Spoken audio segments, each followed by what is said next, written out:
Hello everyone, Loremaster of Sotek here, back with some more Ogre Kingdoms Q&A, because I am damn determined to finish this thing.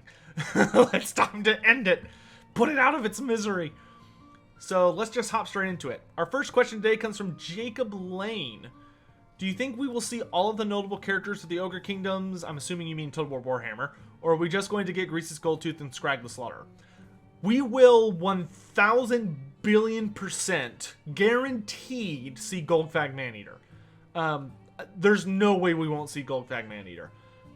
He'll probably be a DLC Lord Pack character, and there will almost assuredly be a handful more, at least one or two more.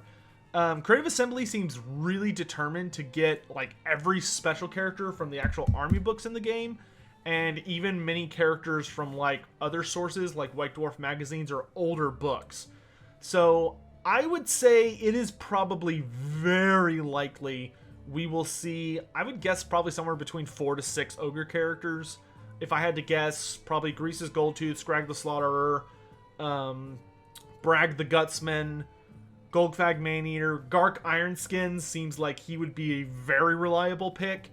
And then the last character will probably either be a CA original or some really obscure character that's a hunter. They could do Jared the Red, but he's been dead for like thousands of years.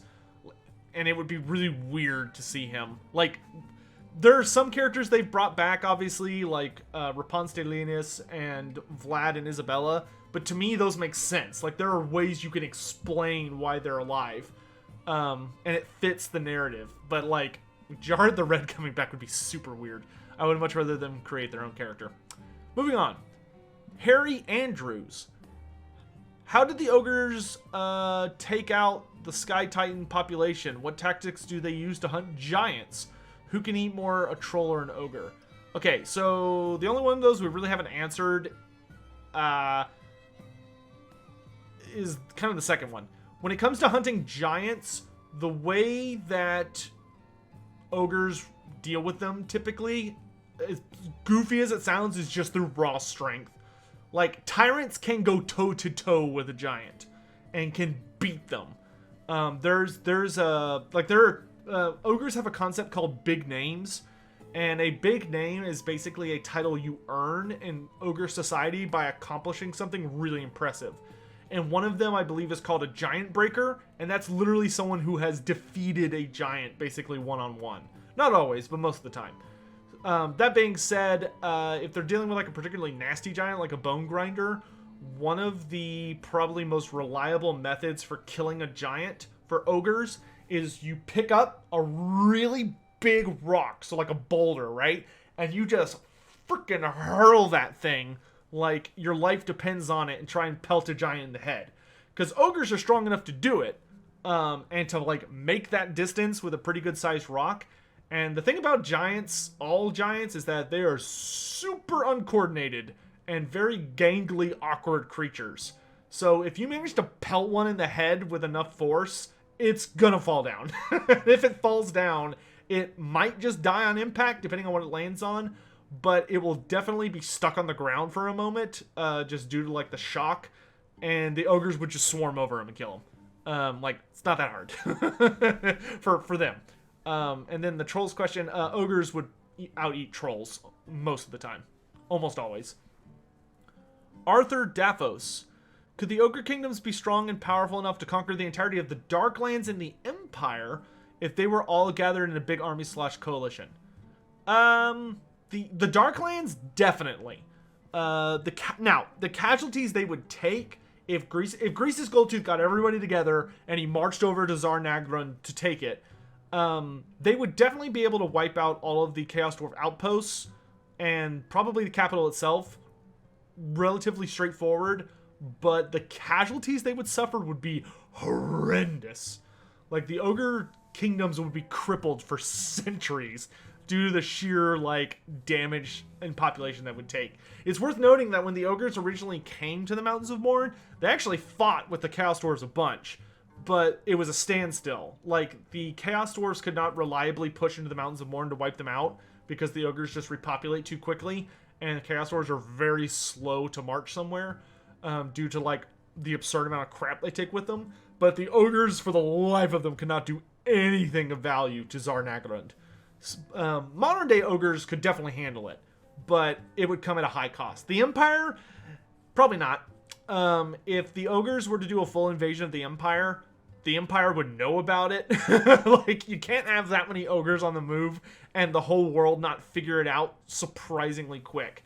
Word would travel to the Empire super fast about that, and it's likely if the Empire, like, reliably got information on how big it was, they would almost immediately team up. Like, set aside their differences, all get together, and would face the ogres off at wherever the ogres were coming through. Which, you know, the thing that protects the Empire from things like greenskins and ogres, who, like, hilariously outnumber them, is that to get to the Empire, you have to go through passes. So you have to go through, oh gosh, I'm blanking on the name of the pass right now. Peak Pass or Blackfire Pass. And the thing about those is that the Empire can meet you there.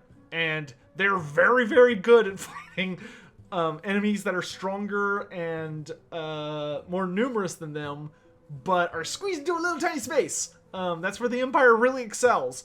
So the Empire would almost assuredly win in like a full Empire versus Ogre Kingdoms fight. So no, I think that would be the doom of the ogres. And that's assuming the dwarves did not get involved, which the dwarves would absolutely get involved. Chaplain Arcanus, already answered that, thanks for the question. Liam Jones, what is the Great Moth? I've heard some murmurings of it being a king, or a kind of tyrannid organism.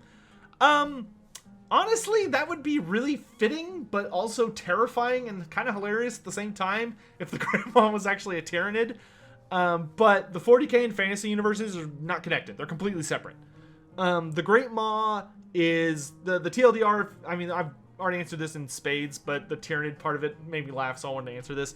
It's just a giant, colossal, like, absurdly huge meteor that was made of pure warpstone, which is just raw magic, that impacted the planet, and it mutated over time due to all the ogres it devoured and their deaths fueling it, and then their beliefs in it. All of their desires and flaws essentially mutated it into a weird, dark parody of their inner demons, as it bore through the planet until it literally just became like a giant mouth. Last Defender of Chodol. What do I think the likelihood of CA making a Ogre Legendary Lord from scratch is? I think it's very, very high unless they resurrect Jar of the Red, which I have already talked about previously. I think would be dumb. The Last Crow. Can ogres thrive in the chaos ways? Yes, but they will get mutations if they stay for too long, though that generally does not bother them. Skogor. How many special characters do the Ogre Kingdoms have? Can I please describe them all? We've already talked about most of them, so I'm going to go ahead and put this under already answered. Cheesy Sword. Are there any interactions between the Ogre Kingdoms and Cathay that we know of, like raiding or all-out wars? Not since the Dragon Emperor blew the hell out of the Ogre homelands with the Great Moth. They're generally too far apart, and the journey there is far too dangerous. And Cathay is a very scary empire. Andrew O'Horo. Horo? As a species, what are the ogres' goals? Do they seek world domination? Are there any factions they cannot peacefully coexist with? If they suddenly found themselves at peace, either through the elimination of everyone else or through diplomacy, what would they do? First part, just to survive and eat. That's it. They don't have very high ambitions. They just want to live and eat, which is a mood, as people say.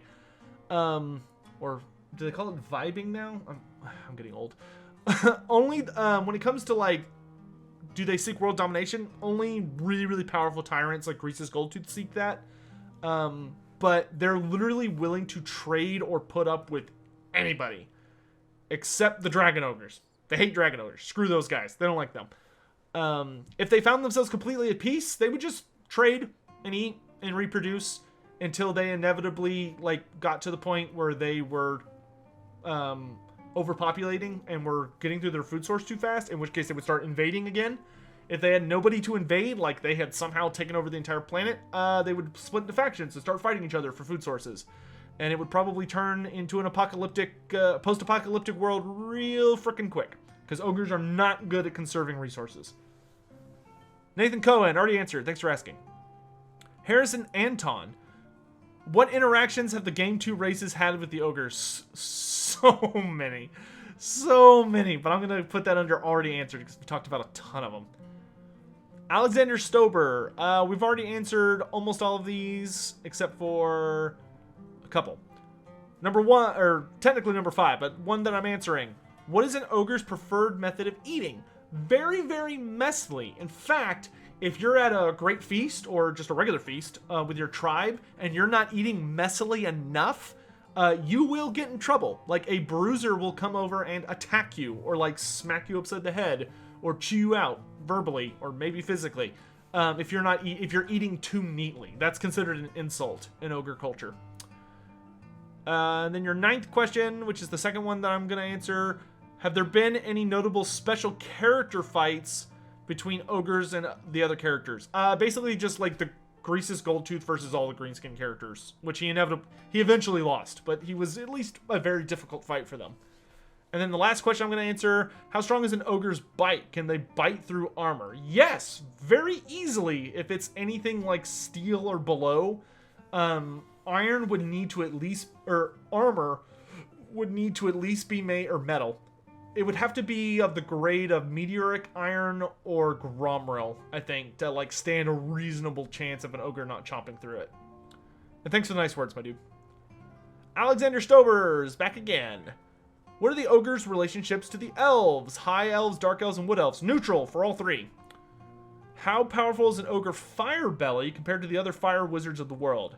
I would actually say that when it comes to like levels of fire wizard, the ogre firebelly is probably one of the most adept, or at least the most natural. Like they have the most natural bond and connection with the lore of fire.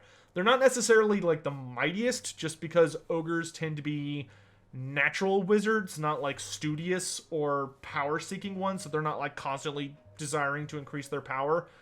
And the Firemouth is notably weaker than the Great Moth, so there's not like a Lord tier Firebelly, because they do not have that level of power. However, they are still easily the most dangerous fire wizards, or at least they're in like the top tier, just because they're ogres. And on top of that, even though they're not necessarily the best at actually wielding the wind of fire, they're so innately blessed by the Firemouth that they could just breathe fire on command. And technically in the lore, their flatulence is literally like a literal explosion that can be dangerous and deadly on the battlefield. Because, you know, what a noble, could you imagine like some noble Bretonnian knight or high elf like trained for all their life and is like this upstanding member, and the way they get killed is they get freaking incinerated by an ogre just like dropping one on them. Oh man, that would be awful. How often does an ogre get hungry? They're always hungry. There's no such thing as an ogre that's full. There's just ogres that are very hungry and ogres that are less hungry. Do ogres starve to death commonly? No, it's pretty rare.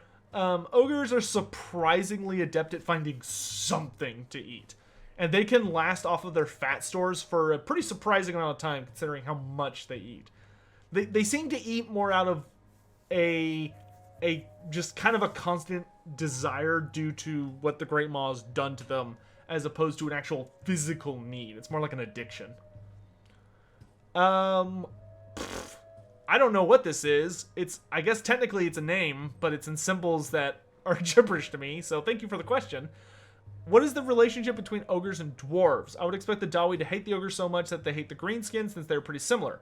However, Belagar has once used ogres mercenaries in his armies.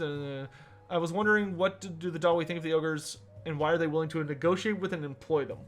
So the big thing between the ogre relationship and the dwarves is that the dwarves do not even near hate ogres as much as they hate greenskins.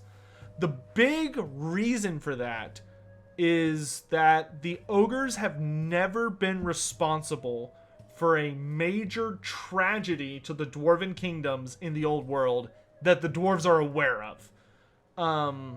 At least as far as them. You know, obviously there have been dwarf holds wiped out in like the Mountains of Morn, But when that happens, the dwarves in the old world, they never hear about it. Like, those holds have very rare communication with their ancestral homes in the World's Edge Mountains and beyond. And the thing is, it's worth noting that the dwarves never met the ogres. At least, dwarves did not start recording records on ogres until about 3,500 years ago, which that is very recent in terms of like the global timeline. Sigmar was about 2,500 years ago, so like the founding of the empire back when it was like a bunch of barbarian tribes. So only 1,000 years before that was the first time the dwarves had even ever heard of ogres. And the first meetings went okay. They weren't great, but they were okay. Like, the ogres were clearly barbaric and gluttonous, but the dwarves can understand vices. They don't really understand, like, the elven form of vice, because elves tend to be very high society kind of vice. But, like, the pure thing of, like, we're hungry, we eat. Like, dwarves have that issue with greed. They get it. They might not appreciate it, and there are ogres in the Great Book of Grudges, but the entire race has not been condemned by the dwarves, like elves have, or greenskins have, or Skaven have. Those are races that have committed atrocities against the dwarven race. Ogres, there are some bad apples, but there's some good ones too, and their methodology, their sin is understandable to the Dawi. So that's why they're at least willing to negotiate and speak with them. Just because, like, 3,500 years ago, that's not really a long time as far as the dwarves are concerned. Like, the dwarves talk about the War of Vengeance at times like it just happened, and that was at least 3,500 years ago, if not a little bit longer. That was a good ways before humanity was even like a blip on the radar. Next question, Bishop of Cheddar. How do the Lizardmen see the ogres when it comes to the Great Plan? They don't say a lot about them. The Lizardmen, when it comes to the Great Plan, tend to only be focused on races they deal with on a very regular basis, which just does not include the ogres. The ogres are so far away in the Mountains of Morn, and they're not a naval faction, so they never have invaded Lustria or the Southlands. Well, the Southlands probably, but Lustria is like the main focus of the Lizardmen, and the Lustrian Lizardmen have very, very few encounters with the ogres. And with the ogres only being created 100 years before the Great Catastrophe, the Lizardmen didn't really have a lot of time to deal with the ogres, or like know about them. I would even wager that there are Lizardmen like Slawn, like maybe some of the 4th or 5th generation Slawn, that have no idea what an ogre is. Or if they've heard about it, it's from like the 2nd generation or 3rd generation Slawn who are like, oh yeah, like this was like one of these last races they cobbled together before, the old ones vanished. So like, we don't really know. They don't talk about it. The only thing that I would probably say is that the old ones probably briefly mention the ogres to them, either on the sacred plaques they made before the Great Catastrophe, or just talking to some of the Elder Slawn. And so the Slawn are aware of ogres, but they probably don't think about them that much, just because it's not really pertinent to what they're dealing with. If there was a big invasion, I think the Slawn would very much treat the ogres like they do humanity, where they would tolerate them and not actively move against them as long as they weren't messing with shit.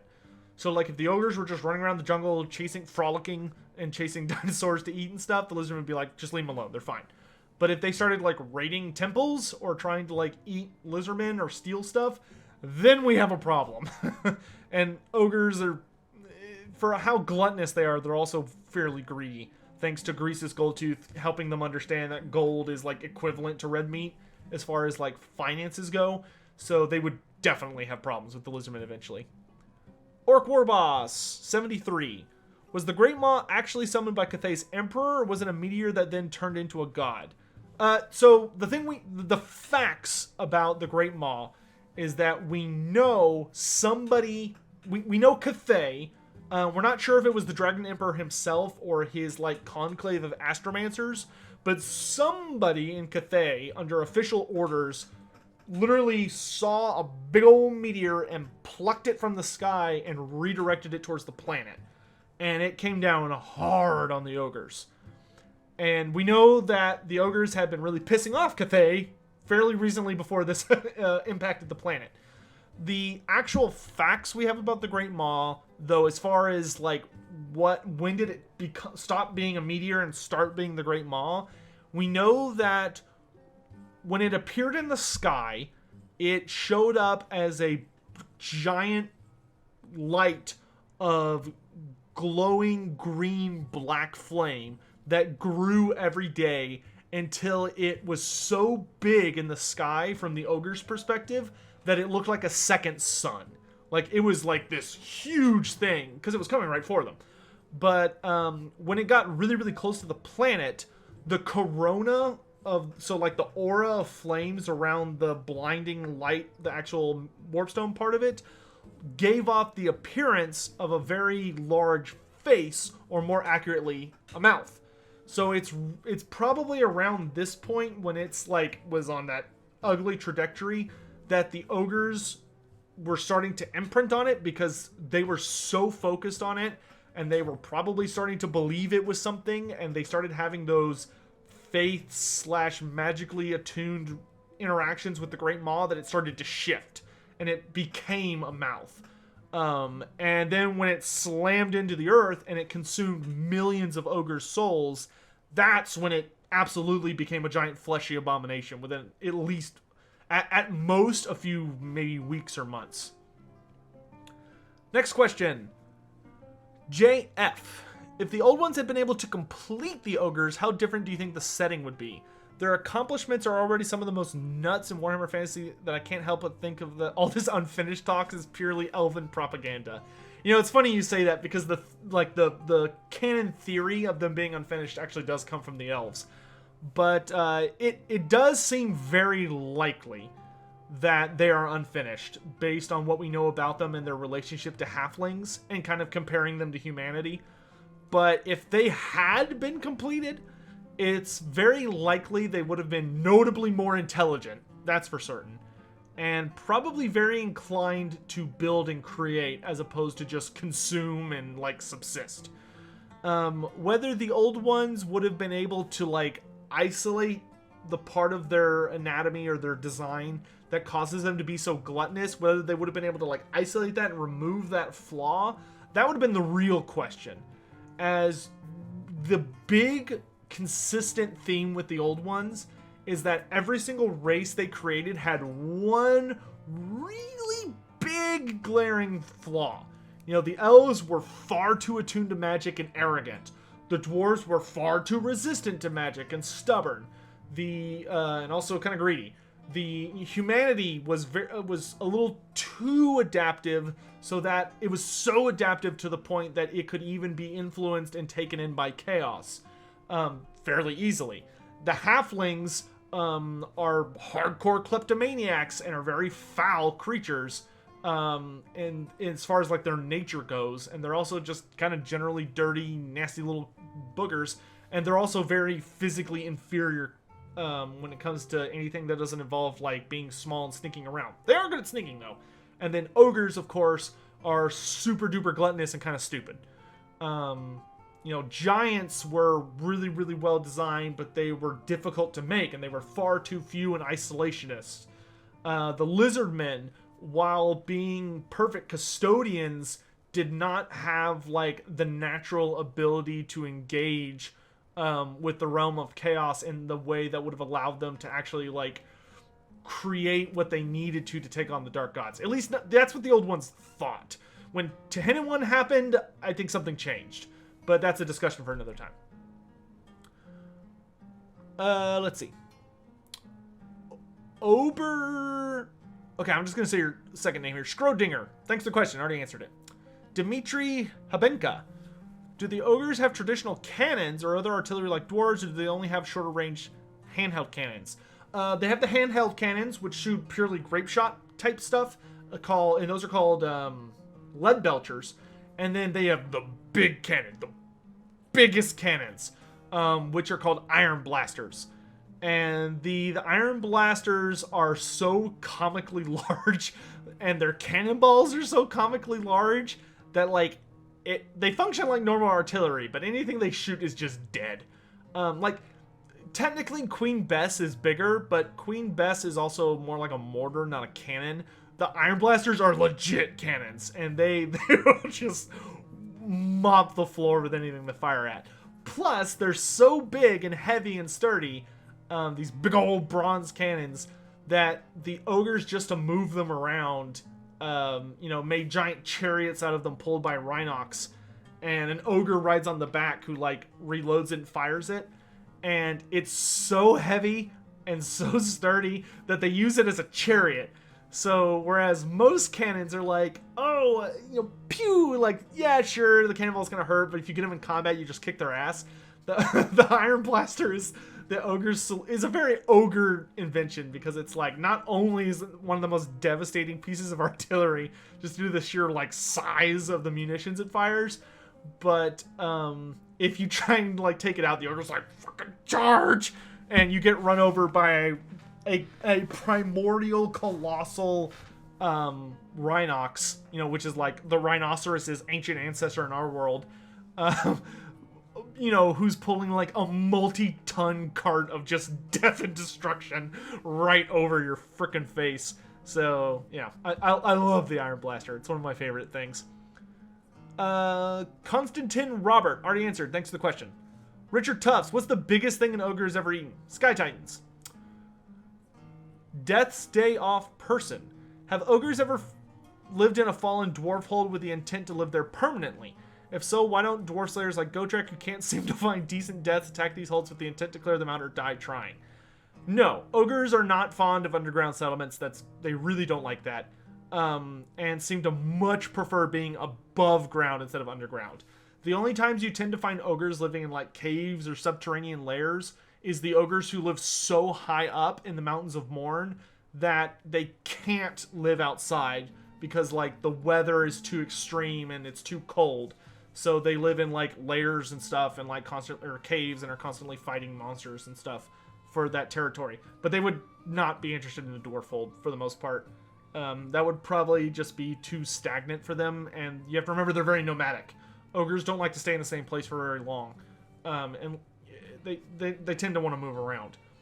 But and the reasons some slayers would go after that, but it's worth noting that the reason, just a quick aside, the reason Gotrek doesn't just like pure suicide, like I'm sure everyone's aware that if Gotrek really just wanted to die, he could just like go to Blackcrag and die. Like sooner or later somebody's gonna get him. But you have to remember that Gotrek's only half of the equation. Felix is the other half. And if there's one thing Felix is really good at, and what makes him a very beloved character when you read the books, is that Felix is trying to survive what's going to kill Gotrek. That's kind of the whole point. Gotrek teamed up with Felix because he wants Felix to record his epic death. And Felix kind of tends to always hold that over Gotrek's head.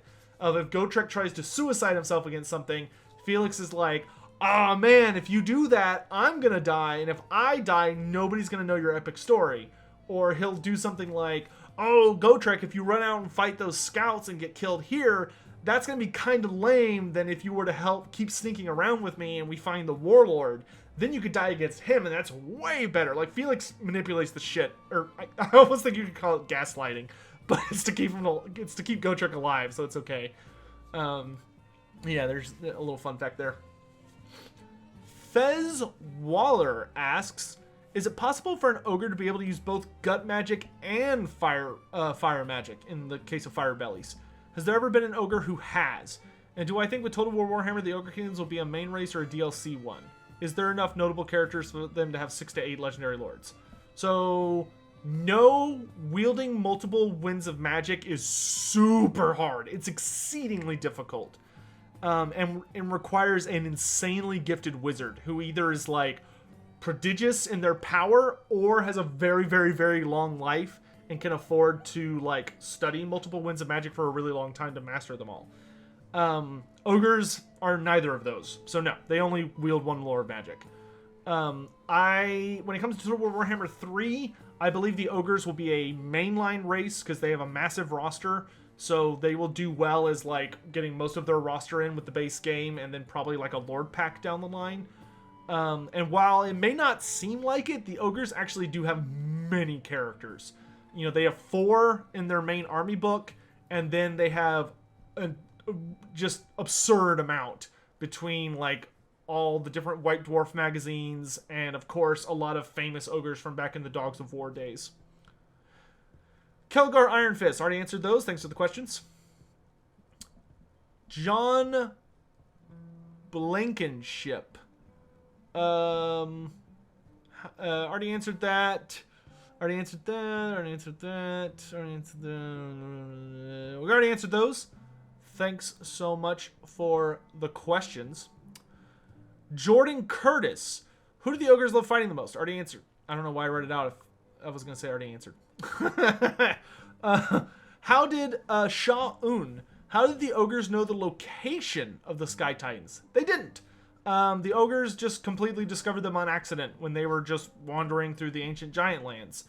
And they attacked the herds of mammoths that the Sky Titans used as like their food source and like pets.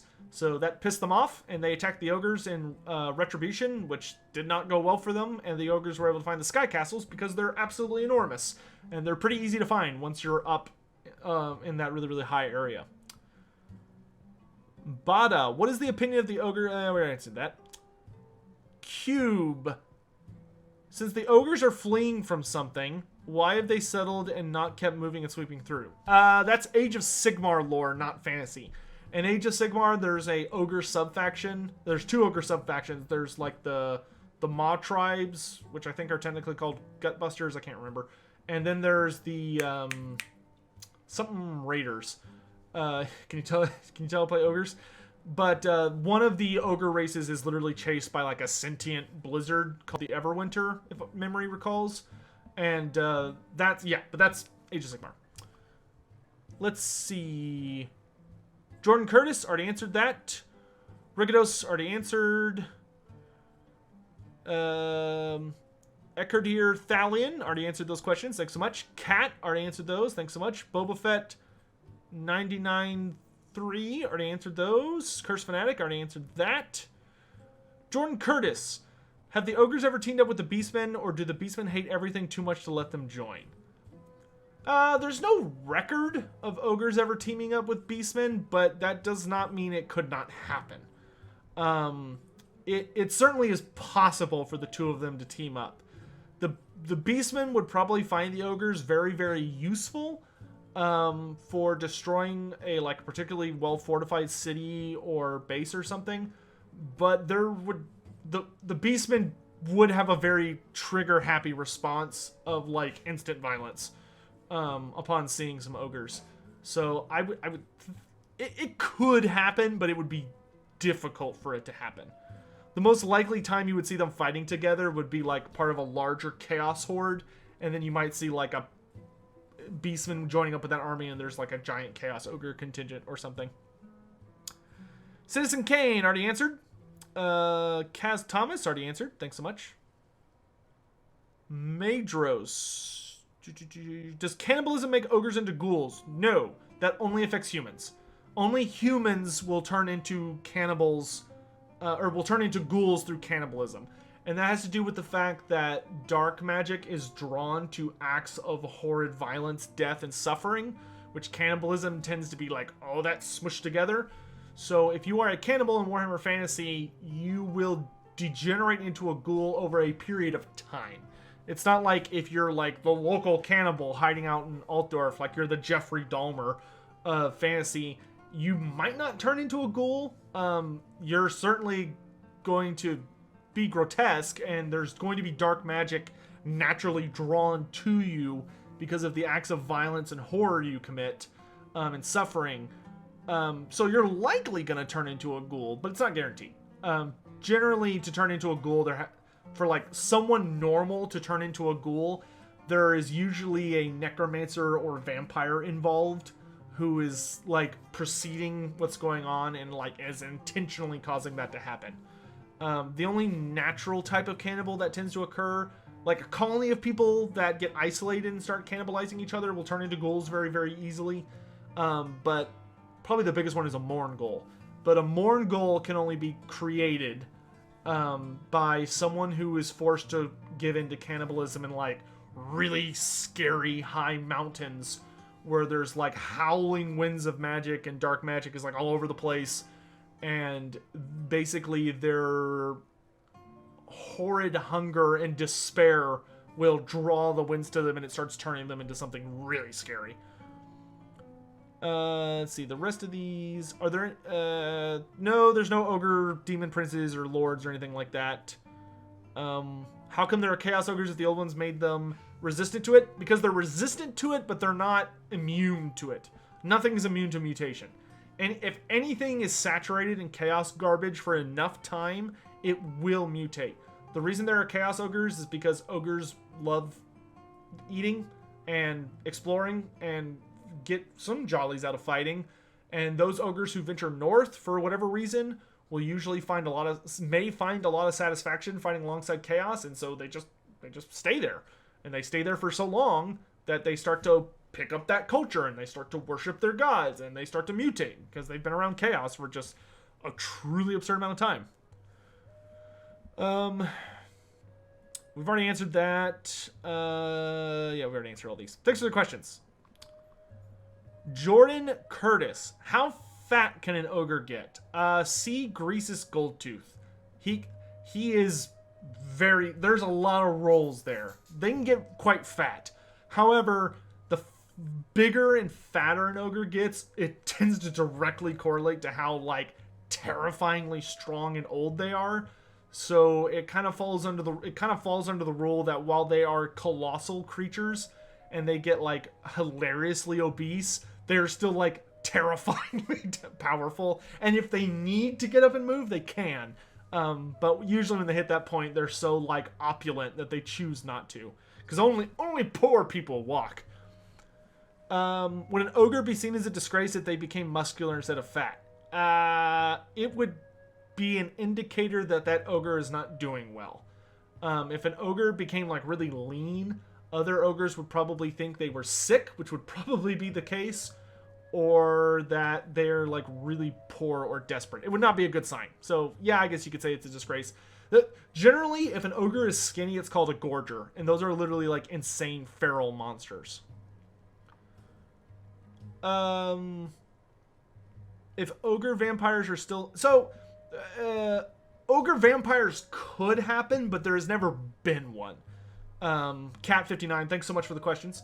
I'm going to go ahead and skip those just because... Or I classify them under already answered because we've talked about ogre vampirism. It's never happened, but it could happen, theoretically. That being said, if what would be the scariest bloodline for an ogre to be? Probably the scariest ogre bloodline would be Strigoi or Blood Dragon. That would, yeah, either of those, just because those tend to augment physical prowess. Like Strigoi tend to get much larger and become more bestial and like venomous and other nasty crap, whereas and still have decent magical powers. Whereas blood dragons tend to have garbage magic powers, but they're very finesse and martially driven. So I guess I would say Strigoi. I think a Strigoi Ghoul King Ogre would be like the most nightmarish thing in existence. What do ogres think of the elder races? They don't. They don't think about them. The only thing ogres ever think about anything is if it's good to eat. And dwarves, elves, and lizardmen are all good to eat, so... They think about them as much as they think about anybody else. Other than stuff we've covered in previous episodes. Bladed Wind. My understanding is that ogres are an incomplete we already answered that. Cube. Already answered. Scion of Hashit. I'm going to classify that under already answered. Let's see. Just Papalugi. How terrifying are ogres to Skaven considering the large amount of gigantic cats? Funny enough, the Saber Tusk is considered like a perfect counter to Skaven, and it's actually why the Skaven cannot get any good like clan holds going, or lairs in the Mountains of Morn. The Sabertusks are so good at smelling Skaven and finding ways into their tunnels all the way to their lairs that the ogres will just follow them, so they can just like butcher and eat all the Skaven. So like the Skaven tend to invade the Mountains of Morn pretty frequently, but they have a really hard time establishing any decent bases there. Jar Jar Skinks, already answered that. Chris Domo. Okay, that's an interesting one. Does the nature of an ogre's diet have an impact on their physiology? So, okay, you're asking about if they're like trolls. So trolls, depending on where they live and what they eat, they physically will adapt. That's how we get like stone trolls, river trolls, etc. Ogres don't do that. Ogres do not change physically based on what they eat. The only reason an ogre changes is culturally, which we've talked a lot about with man-eaters. Human Boy.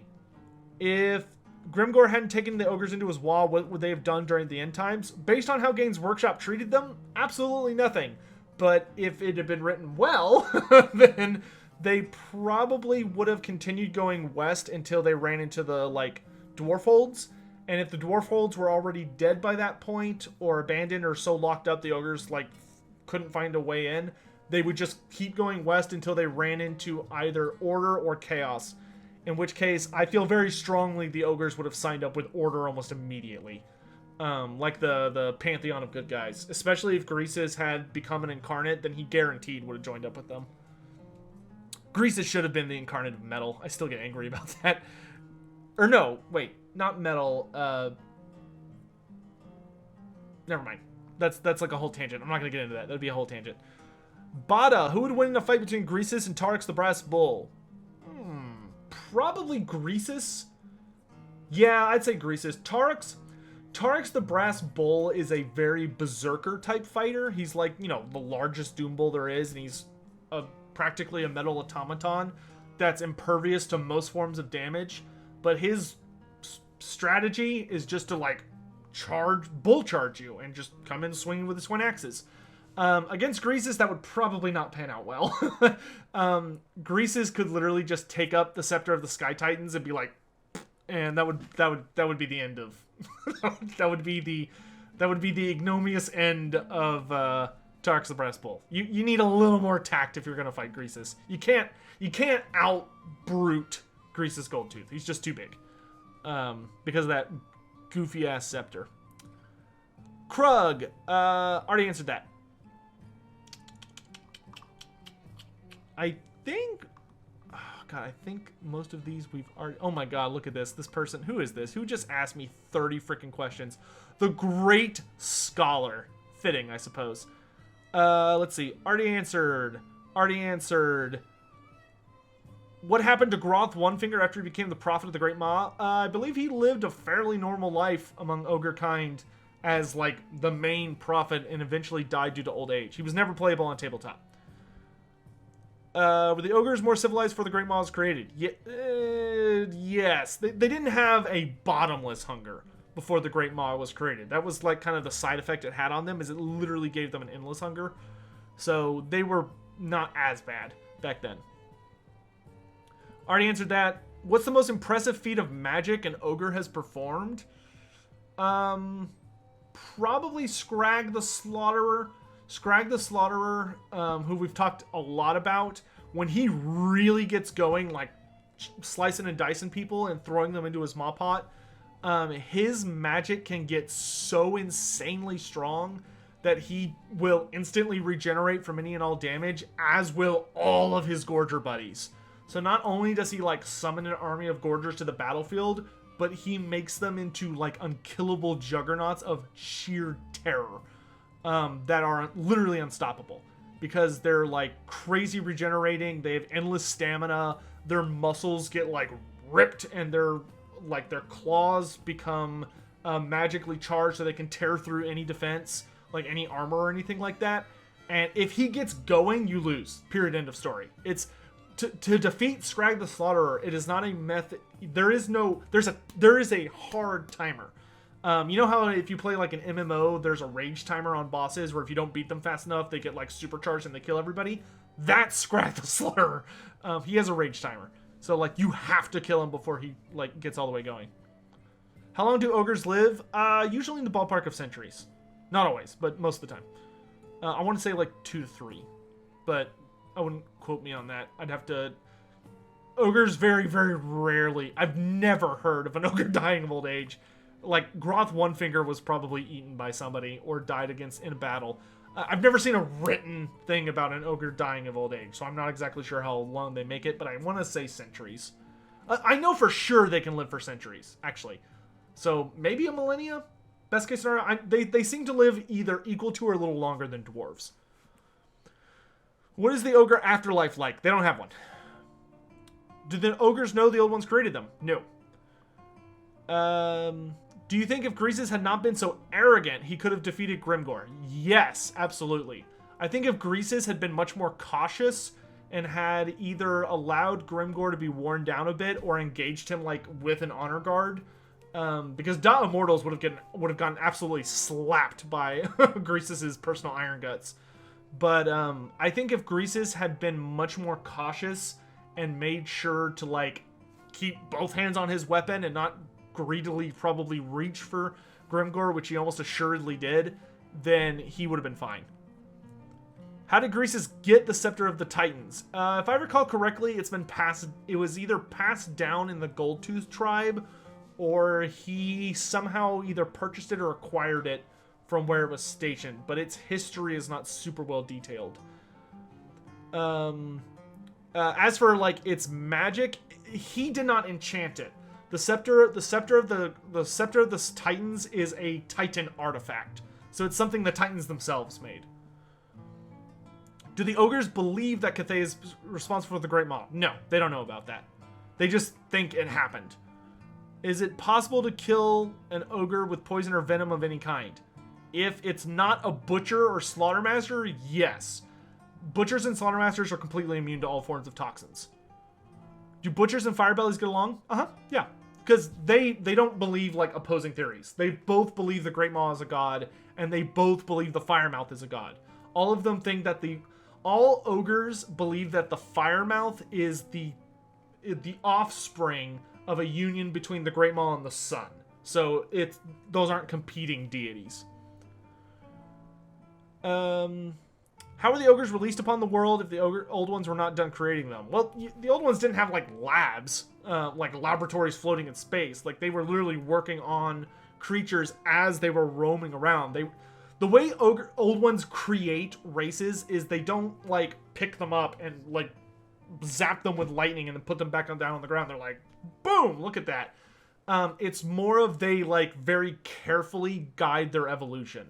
So it's more like... they kind of look at them and they make very subtle adjustments to their like DNA and their design over time and they work through generations to sort of subtly push them in certain directions.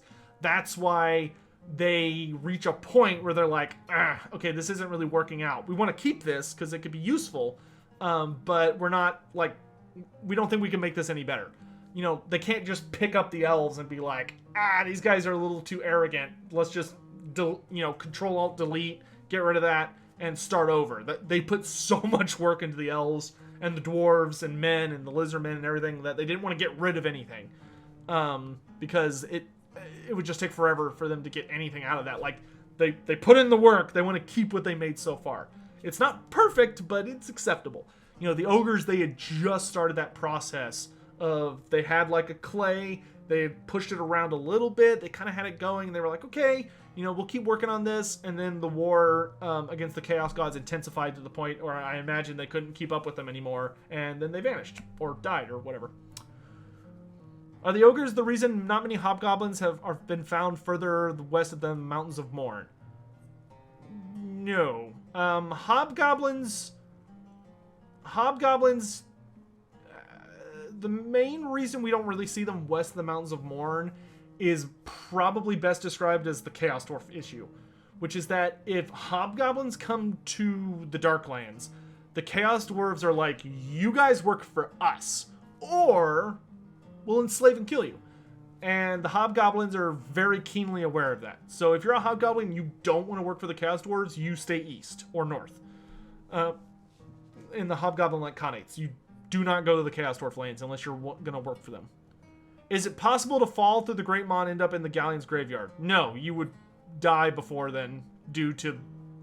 I'm not exactly sure what the entire anatomy of the Great Moth is, but it apparently has the ability to at least kind of close its mouth somewhere, and it does seem to have a stomach somewhere. So you would not go all the way through. You would hit some kind of sphincter and die.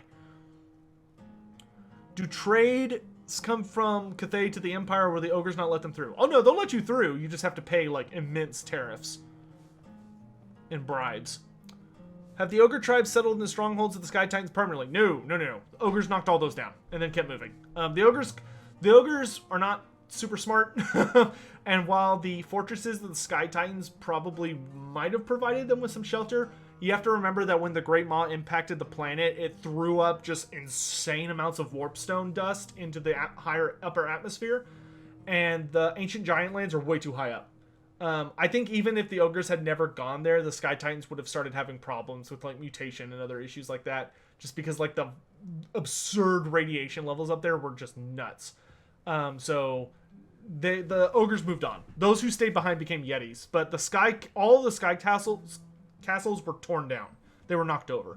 None of them were left standing, because to get into them, you had to knock them down. That was like the most reliable way to deal with the Sky Titans. Are ogres capable? I answered that. Are the Yetis in the mountains of Morn the same ones in Kislev? Yes, all the Yetis around the world are the same ones in the mountains of Morn. During like especially harsh winters or cold seasons, or like if a magical blizzard wanders, the Yetis will migrate. So that's how they've ended up in a lot of peaks all across the world.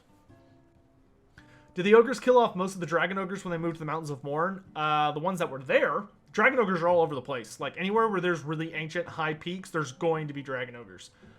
There were a lot of them in the mountains of Morn, and many of them died. But I don't know if I would go so far as to say it was most of the race. Are ogre women similar to beastmen? No, we've already answered that. Answered that. Answered that. Answered that. Do greenskins also worship the Great Moth? No.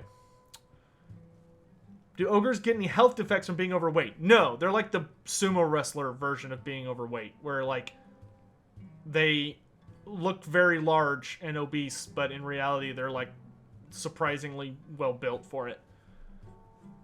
And can ogres eat metal and warpstone without any problems? Metal, I don't know if I would say without any problems. They could probably get a stomachache if they ate too much metal, but warpstone would definitely cause problems. That would probably cause mutation. And there, we got through that massive list. Oh my god, I've been talking for 50 fucking minutes. What's the most exotic beast in the ogre's arsenal? How big is the largest... Okay, we've already answered most of these. What's the most exotic beast? I would say the Thunder Tusk. The Thunder Tusk, which we've talked a lot about, it's this guy right here. The Thunder Tusks, one of the really cool things about them is that they're such natural creatures to like frost and blizzards that one of the ways that they're really, really dangerous on the battlefield is they can like generate, like you can kind of see he's doing like a frost breath thing, but what they can actually do is they can like create a sphere of frost magic and they fucking launch it like a spitball and it will ruin you if it hits you. Like you're just dead. Like it will just freeze you all the way through. You're just a dead freaking icicle. So that's fun. And that's from Cake, or no, that was from Zernoff. So thank you for that. Cake latte? Cake latte? I'm gonna go with cake latte. Can they, we've already answered that. Can they eat minerals? Ogres can eat minerals, but not like in Age of Sigmar. In Age of Sigmar, they can like eat. Ogres' dietary abilities have been expanded in Age of Sigmar, which I'm sure based on this Q&A is alarming to hear. But in fantasy, they cannot eat rock, metal, minerals, plants, and like you know, not good to eat plants, and get anything notable out of it. Like you're not gonna find ogres eating rocks or any of that stuff for fun. That's just not in fantasy. Fantasy's a little more grounded when it comes to that. Just a smidge more. White Knight.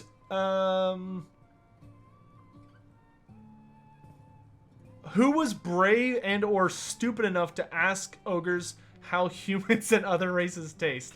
So that's actually a funny question you asked that. So in Warhammer Fantasy, there have been various times where like typically it's a Tzeentchian sorcerer scholar or an imperial scholar will basically run around the world and try to like catalog all the different monsters and races. And when they bump into ogres, ogres tend to only be focused when it comes to like dietary things or food. So when they have those discussions, it just tends to naturally come up that whenever that scholar may ask the ogre about something, like a particular race or something that they might find in their area or what they think of a certain species, an ogre's response most of the time is going to be, oh, they taste like this, because that's what they literally think you're asking about. It's just a really goofy thing, but yeah. IT Woe Trains. Already answered that. Thanks so much for asking. Lord Croak. I'm gonna put that under already answered. We talked extensively, I think, about how ogres and halflings have like a natural draw to be bros, likely due to their divergent from the same ancestor. Cube already answered that. Bada already answered that. Hero already answered that. Fried Chicken Bobo already answered. Oh, sorry, Fried Chicken Bob already answered that. Altitude. I think we've already answered that, but just as a reminder, the reason ogres aren't like a more extreme empire in the world is because, quite frankly, they're kind of lazy. And conquering is not something they really have an interest in. Once they have settled somewhere where they can sustain themselves, they'll just stay there until they can't anymore. Then they'll leave. So that and the non-lore reason for why ogres tend to be kind of a minor faction is because they were added so late into Warhammer Fantasy compared to all the other races. Ogre kingdoms were not a playable faction. Well, that's not true. But ogre kingdoms did not enter the modern canon and were like a big deal race until late 6th edition. And they really did not get to have a moment in the sun. And actually, was it 6th? It might have been 7th edition. But they didn't really get to have a moment in the sun until 8th edition. Like, 8th edition was really the first time where they were like, oh, the ogres are going to invade the West. And then the end times immediately happened. So, unfortunately, they just weren't able to get off the boat fast enough. Advent. Are ogres in decline like dwarves and high elves? No, they have a rapidly exploding population. They're more like humans. The Destroyer, we already answered that. Thanks for the question. Wild by Nature, already answered that. Thanks for the question. Dreamer Ghost, already answered. Guardian Metal, already answered. Dosict, already answered. The Silver Eminence, already answered. Zarkak. Zarkax, one of those. Is it true that ogres never truly sate their hunger? Yes, they always have at least a little bit. Great Moth is kind of a jerk. Spore, do ogres cook their meat or eat it raw? They can eat it raw. They prefer it cooked, but they're not gonna like really bother themselves about it. They will happily like club you and then immediately eat you, or just pick you up and eat you. That works fine for them. Kiro, we already answered that. Thanks for the question. Sign of Hatchet, already answered all those questions. Thanks so much for asking. Cryotear, already answered. Gree the Writer. We've already answered all of these except for this one.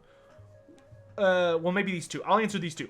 What's the greatest victory for the Ogre Kingdoms? I think we've already talked about it extensively, but the greatest victory in Ogre's history, you could argue, is against the Sky Titans, but I would argue their greatest victory was at the Battle at the Firemouth, which is when Grease's Goldtooth really cemented his position as Over-Tyrant.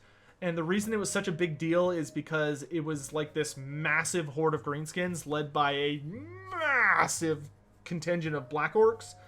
And I'm pretty sure we've already talked about this extensively. I want to say Urk Ironskull was leading it, but it was this really crazy, powerful war boss who was Black Orc war boss who was very smart, and he was like Grimm Gore levels of scary. And he basically took over the Firemouth, knowing it would draw the ogres out because they'd be pissed that he took their god from them, or was like trying to, he was being a pain in the ass. So Greasus led his big army against him, and that fight basically determined who controlled the Mountains of Morn. If the Greenskins have won, the Ogre Kingdoms were doomed, and vice versa. And Greasus won. And that was like that is the largest battle the Ogres have ever fought, and they managed to come out on top. What's their most shameful defeat? Battle of the 100 Cannons. Easily. We've already talked about that extensively, but that was obvious. That was when the Empire army from, I want to say, Nuln, Wizenland, teamed up with a dwarf throng from Karasakarak and Karak Kadrin, and the three of them had a hilarious amount of artillery between them, and one of the literally the largest ogre invasion the old world had ever seen had arrived. It was like, this was like the big moment for the ogres to finally put a mark on the old world, to finally be a threat and relevant in Warhammer Fantasy, like general Warhammer Fantasy, and they just got completely obliterated crossing the River Aber. They just didn't even make it. It was a brutal beatdown. Mad Wookie, already answered that. Dad Orc Boss, how fast could Greasus run if he really wanted to? Technically, it depends on how you define fast. Would his legs be moving quickly? No. But would Greasus' steps, because he's so big, be alarmingly large so he would seem to move very quickly? Yes! I would actually say Greasus could probably move very fast for a very brief amount of time. Like, he would probably be able to take like a good 10 steps very rapidly, but that would cover like, I don't know, probably like 50 yards or some bullshit. So, yeah, that'd be scary. Dead Orc Boss, already answered that about the fire bellies. Barrel Surfer, we already answered that. Source Blood, already answered that. Archmage, already answered that. Turkman, already answered that. Dr. Zero, already answered that. Rin's already answered that. Feather Freak, already answered that. Hourgath, can an ogre achieve demonhood? Could an ogre achieve demonhood? Probably not. I honestly think that the ogre's natural resistance to chaos would prevent them from achieving demonhood. I don't think the dark gods would be able to get that deep of a hook into them. A chaos spawn, definitely. Demon, I don't think so. I think their natural resistance would be too much. George Campos, already answered that. Travis, already answered that. Deacon Smith. I don't think we're going to see the Ogre Kingdoms until Total War Warhammer 3, so I'm going to label that question as already answered. Though, I will say if they do put Ogre Kingdom settlements in the Total War Warhammer 2 map, the only places I would see ogres reliably showing up is I could see an ogre settlement in, I can't remember if it's the Black Mountains or the Middle Mountains, but we talked about it a while ago when we were talking about ogre cities. They have a fortress, I want to say in the Middle Mountains between the Empire and Bretonnia could be a cool base. And they're the Iron Skin Tribe or Iron Flesh Tribe. One of those. But there is I think it's the Iron Skins have an expansion on the very eastern border of the World's Edge Mountains. So you could have another ogre thing there. But other than that, I'm thinking they're going to be kind of like a pseudo horde, like kind of like Norska maybe, or the Vampire Coast, so they might be more of like just wandering around with the ability to forge an empire. But for like starting locations, I could see some ogres there. I'm not toxic. Already answered that. Thanks so much. Mr. Piggy. Already answered that. Could a human... Adonis... Too bad. We've already answered most of this, but could a human worship the Great Moth? Absolutely. They could. I don't see why they would, but they absolutely could.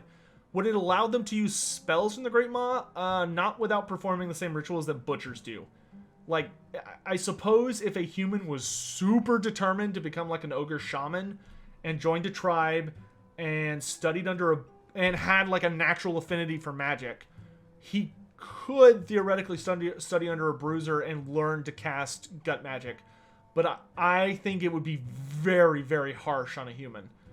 Because the thing about wielding the lore of the Great Maw is it's a pseudo form of dark magic because it's like just a kaleidoscope of different winds of magic put together, shaped by worship of the Great Maw.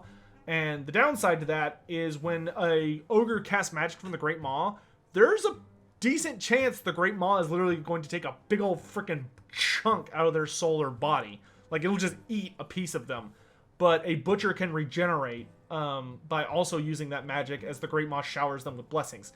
As a human, if you got that feedback from the Great Maw where it, like, bit a piece out of your mind or your soul or your body, I think you'd just be dead.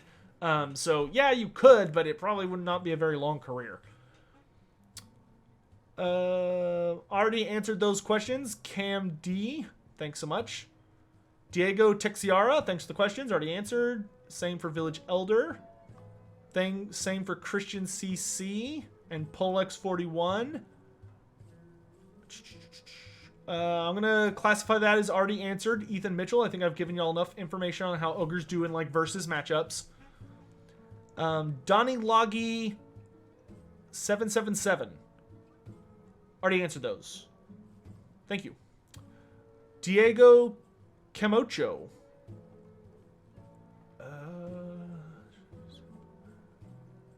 Already answered.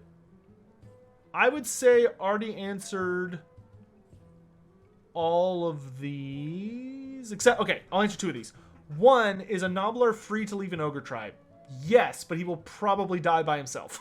Like, you can leave. Ogres don't care enough to keep track of their Nobblers. Unless it's like a really important Nobbler, like an ogre's favorite Nobbler because he's like an assistant to a butcher, is like a chef assistant, or it's like a lookout Nobbler, or it's a like the head of the Nobbler trappers, or an assistant to a hunter, or the one that like is in charge of the scrap launcher, or like, unless they have like a job where the ogres know them, then they can do whatever they want. Nobody cares. And then the other question I want to address that you asked is, did the asteroid impact that create the Great Maw not devastate Cathay? No, it did not. That's actually one of the really interesting things about it. That's a little mysterious and also really lends credence to how powerful the Astromancers or the Dragon Emperor is himself.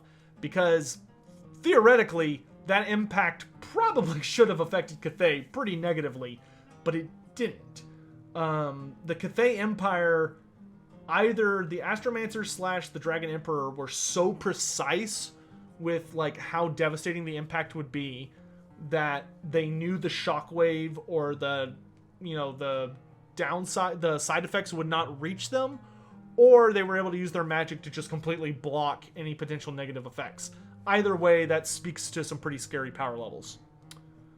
Dark World Sky, already answered. Poor Manatee, Daniel Martin, Lucas Schuler, already answered. Thanks so much. Norbert Bialik. Is there an ogre who's eaten the flesh of all races? Golgtag Maneater. If there is one, it's Golgtag Maneater. John Blankenship. Already answered all those. And we're done! We're done. This episode's a little shorter, but the last episode was 52 minutes. You know what? I think I'll just combine these. So we'll just do like an hour-long special. So, thank you all so much for joining me, and praise be to the Great Maw, we're at the end. I really appreciate all the questions. I think by the time I edit and put this out, I want to say we did like 15 to 20 episodes, which, that's a lot. We probably answered at least 1,000 or 2,000 questions. Or maybe like 1,500. Maybe? I don't know. It's hard to estimate that. So I want to thank you all very, very much for participating. This was a lot of fun. I apologize that it took me... that there were so many breaks between episodes. A lot of the times I would answer the questions for an episode, which is usually somewhere between 5 to 10 questions, which requires a surprising amount of research. So it was kind of just trying to get to the point where I could just say already answered to all of them. So I want to thank you all very, very much for participating, like I said. And I don't know who we're going to do next, but we're definitely going to change the format. I'm not sure how to make this work, but the big thing I want to make sure we do for the next one is I I preferred the greenskin style of Q&A to the ogre style. In that the greenskins, I committed a lot of time, maybe too much time, to, and I think that was kind of the issue, is I felt it took too much time. I committed a lot of time to separating out all of the questions so I never asked the same question twice. Like, I just deleted questions that were the same. And I think that worked really, really well, and also allowed me to curtail the episodes so that they were thematic and easy to consume. Didn't do that with the ogres. I kind of just I was like, oh, I'll just read off every name and we'll just kind of knock it out. And I think it was just there were so many questions that the idea of, like, I forget the word for it, but the idea of, like, sorting them all really intimidated me. So I don't know if I'm going to have to, like, I might have to bring some moderators or something. Not like the mods, but like a type of moderator team who would hopefully be interested in helping out with that. Because it's just a lot to do by yourself. So, yeah, that's it. We're done. No more ogres. Like I said, I don't know exactly who we're going to do next. I want to take a break from the Q&As for a while so I can focus on some more other lore stuff. Some actual, like, stories rather than me just responding to questions. I want to tell some tales. So I hope that's okay with you all. And if it's not, too bad. So, yeah. Have a great day, guys. I'm so glad to be done.